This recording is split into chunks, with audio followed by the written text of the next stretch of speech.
তা যদি হয় নিজের শরীরের ক্ষেত্রে, তাহলে সেটি আসলে আরও বেশি গুরুত্বপূর্ণ।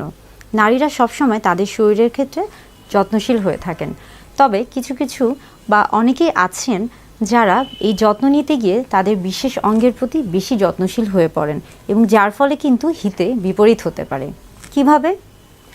কথা বলছি নারীর বিশেষ অঙ্গ, নারীর প্রজননতন্ত্রের অঙ্গগুলো নিয়ে। নারীর প্রজননতন্ত্রের যে অঙ্গগুলো রয়েছে তার মধ্যে কিছু অংশ ত্বকের ভিতরে অবস্থিত এবং কিছু অংশ কিন্তু ত্বকের বাহিরে অবস্থিত।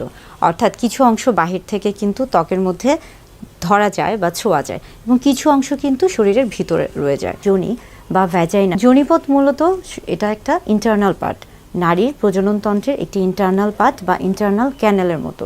এটা একটা রাস্তা যেটা কিনা ভিতরে অবস্থিত। ভ্যাজাইনা মূলত সেলফ ক্লিনিং একটা অর্গান, অর্থাৎ ভ্যাজাইনা বা যোনিপথ মূলত নিজেই নিজের যে অঙ্গটি রয়েছে সেটিকে কিন্তু পরিষ্কার করে রাখে। এটার জন্য কিন্তু আলাদা কোনো আমরা বলে থাকি যে আলাদা কোনো প্রসাধনীর প্রয়োজন হয় না।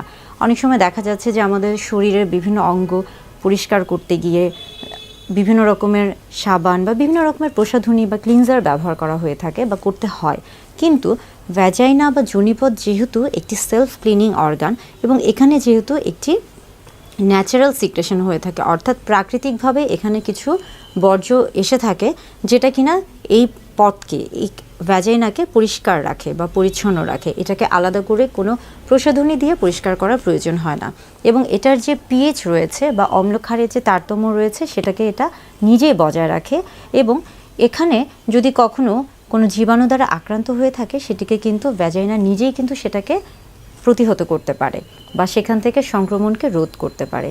তবে যদি কেউ অতি উৎসাহী হয়ে বা অনাকাঙ্ক্ষিতভাবে যদি কেউ অতিরিক্ত পরিষ্কার পরিচ্ছন্ন করতে চায়, বিশেষ করে ভ্যাজাইনা বা যোনিপথের ক্ষেত্রে, সেই ক্ষেত্রে কিন্তু হিত বিপরীত হতে পারে। সেই ক্ষেত্রে দেখা যায় যে অনেক সময় পিএইচের যে তারতম্য রয়েছে অর্থাৎ অম্লক্ষারের, সেখানে কিন্তু একটা তারতম্য দেখা দেয় এবং সেখানে পরবর্তীতে কিন্তু বিভিন্ন ধরনের জীবাণুর সংক্রমণ হতে পারে।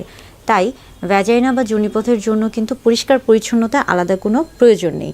তবে হ্যাঁ, বাহিরের ত্বকে যে অংশটি রয়েছে বিশেষ অঙ্গের, সেটি হচ্ছে ভালভা।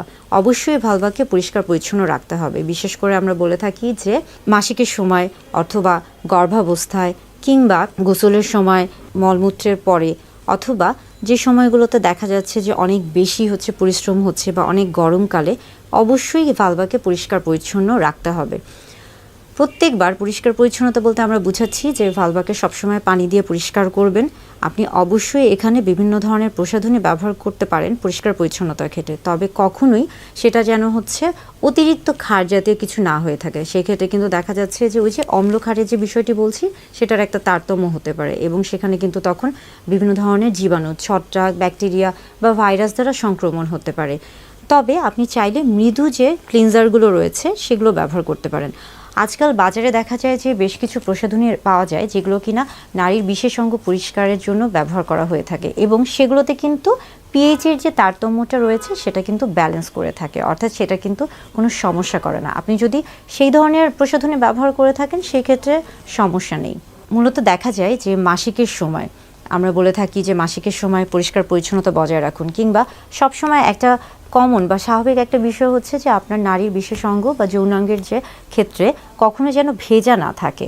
সবসময় পরিষ্কার পরিচ্ছন্নতার ক্ষেত্রে আমরা বলে থাকি যে আপনি পানি দিয়ে এটি পরিষ্কার করতে পারবেন কিংবা মৃদু যে কোনো প্রসাধনী দিয়ে এটি পরিষ্কার করতে পারবেন এবং সবসময় কিন্তু সেই জায়গাটিকে শুকনো রাখার চেষ্টা করবেন, কখনোই ভেজা রাখবেন না। ভেজা থাকলে কিন্তু সেখানে বিশেষ করে ছত্রাক জাতীয় জীবাণুর সংক্রমণ বেড়ে যায়।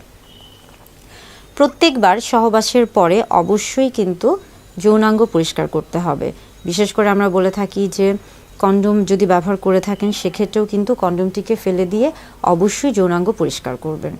এবার আসি যে বিশেষ অঙ্গের ক্ষেত্রে আমরা যদি অন্তর্বাসের কথা চিন্তা করি, সেই ক্ষেত্রেও কিন্তু অন্তর্বাস যদি আপনি নির্ধারণ করে থাকেন সেক্ষেত্রে সবসময় চেষ্টা করবেন সুতি কাপড় পরার। বিশেষ করে সুতি, কটনের যে কাপড়গুলো রয়েছে সেগুলো কিন্তু সবসময় কিছুটা আরামদায়ক হয়ে থাকে এবং ঢিলাঢালা কাপড় পরিধান করার চেষ্টা করবেন।